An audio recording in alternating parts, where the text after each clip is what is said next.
Broken Ambitions also has the nice clash ability where it's giving us a little bit more deck motion to help us either get past a bit of mana flood, or, you know, if we're a little bit tight on mana, can help us get to more lands. And then the final four of in the deck that I'll talk about before I talk about our breakers is our Volcanic Fallout. And this is the card that most changed the deck. And I realize that every other 5-color control deck builder probably eventually came to the realization that Volcanic Fallout was a big deal. But the nice advantage that we had was that we pretty much knew that we were playing 5-color before Conflux even came out. You know, we were almost sure that we were going to play it. Now, you know, if something incredible came out that just blew us away and we knew we had it and nobody else had it, then maybe we would have changed. But Volcanic Fallout, what it allowed us to do is really turn the corner with our fairy matchup and devote much less. You know, for instance, we got to get rid of our Cloud Threshers, which are, you know, kind of a clunky card and certainly not nearly the card that Volcanic Fallout is, obviously, we felt. And it, you know, it strains our mana supply and so forth. I love Cloud Thresher, by the way. He's one of my favorites.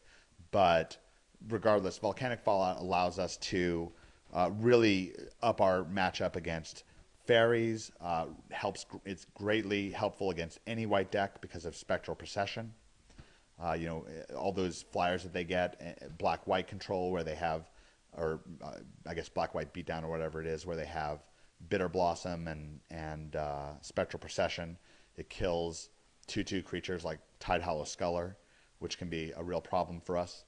So this is just a nifty card. The fact that it can't be countered. One of David Mills's rules for deck construction is something that I always bear in mind. He has a couple rules that this deck is really taking advantage of. One is that 3-color cards are really good. And it's kind of a funny rule, but they often really are, and you can see it in this deck. We've got 3 very important 3-color cards, and they really help us turn the corner. We also generally value gold cards a bit more and really take a good look at them. Another heuristic that David Mills introduced is the idea that when a totally new card comes out, when it's a totally new concept, maybe it's a combination of several other cards, or maybe it's a brand new mechanic, you kind of want to stop everything and really try to understand what that card means to its environment. You know, what it means in relation to the other decks that are out there. And Volcanic Fallout is just a wacky card here.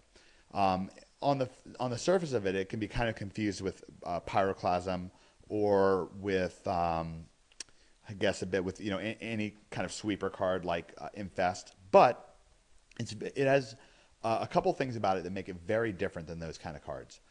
One is that it's an instant, and that's gigantic. Okay.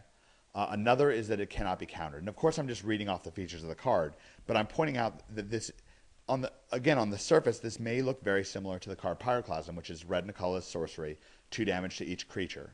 Okay, this one's also damaging players, which not only allows us to put a little bit of extra pressure on our opponent, but more importantly, it allows us to damage our opponent's planeswalkers.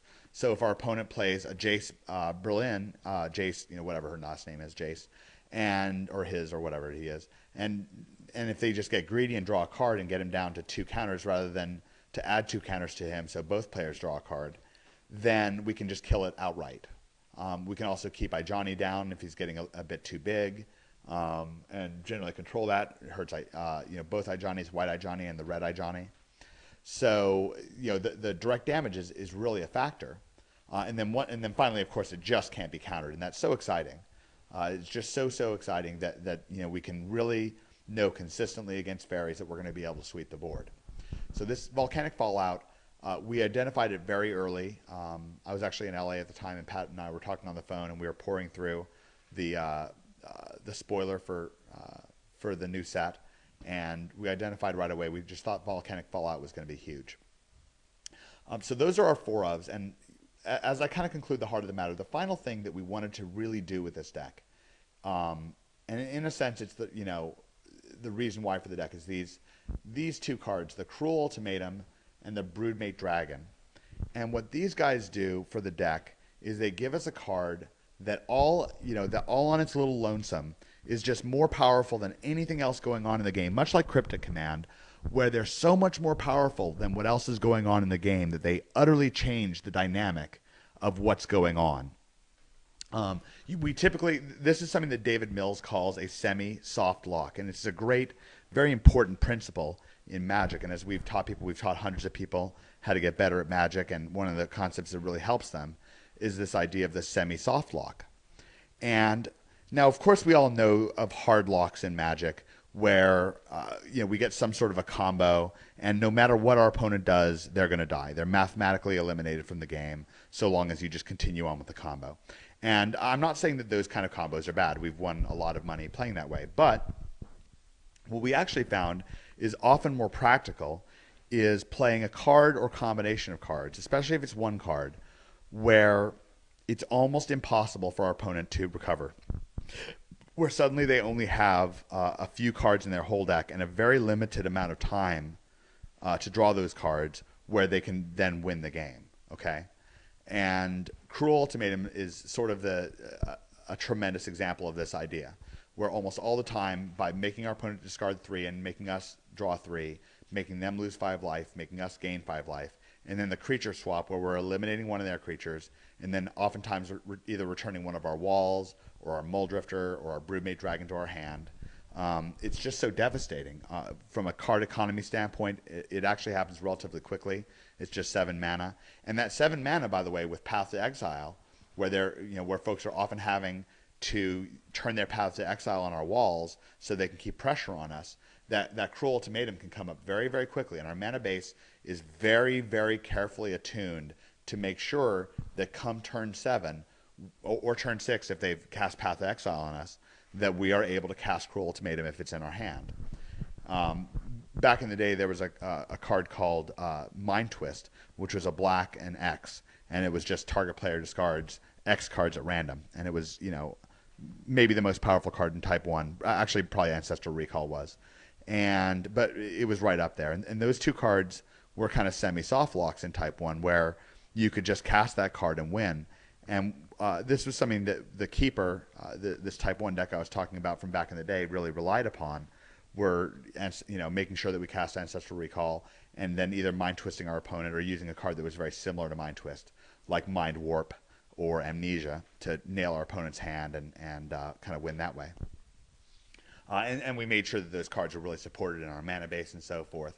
And so we really like to have these semi-soft lock cards. And the two big semi-soft locks we have in this deck are Broodmate Dragon and Cruel Ultimatum. I already talked about a bit about both of these cards, but they really are the cards that kind of come in there and champion our deck and take us in a direction where it then becomes very, very difficult to beat us. All right, now let's turn to the rest of the cards in the deck and our sideboard, and then we'll finish up this video by taking a look at our matchups. And that way you'll, if you haven't already watched the top 8, it'll give you a bit of a heads up as to what you might expect. Okay, some of the other important cards and innovations. We really learned during, let's see, when did we bust out Plume Veil? I believe we busted out Plume Veil at Worlds. We actually tested a lot with Plume Veil before U.S. Nationals, and I don't think we played them at U.S. Nationals. I'm a bit fuzzy on it right now, but I know we played them at Worlds, and this is a super card. The guys call it the Abyss, and the Abyss is an old card. It was actually also in the Keeper. It was an Enchant World, and you could only have one overall Enchant World in play at a time from Legends, and it cost a black and 3 colorless, and what it said is that each player sacrifices a non-artifact creature during their upkeep. And so what would happen is you could cast it, oftentimes using Mana Acceleration, you could cast it very early. And, for instance, one time David Mills was playing for a beta set, which nowadays would probably be worth about $10,000 in High Point, North Carolina. And his opponent did some mana stuff on turn 1 and played a Sengir Vampire, which is a 4/4 flyer, and a Serendib Efreet, which is a 3/4 flyer, on turn 1. So whammo, 3/4, 4/4, turn 1, your turn. And what David did was he used some Mana Acceleration of his own to cast an Abyss. And so on his opponent's upkeep, his opponent had to lose the 3/4 flyer and was then in a situation where if he didn't get the Abyss off the board, he was also going to lose the 4/4 flyer and be quite behind in the game. And in fact, David won that game. Well, Plume Veil, we call him the Abyss because he kind of comes from out of nowhere, and just takes lives and then sits around taking lives again and again. It's just what a weird and nifty card this guy is.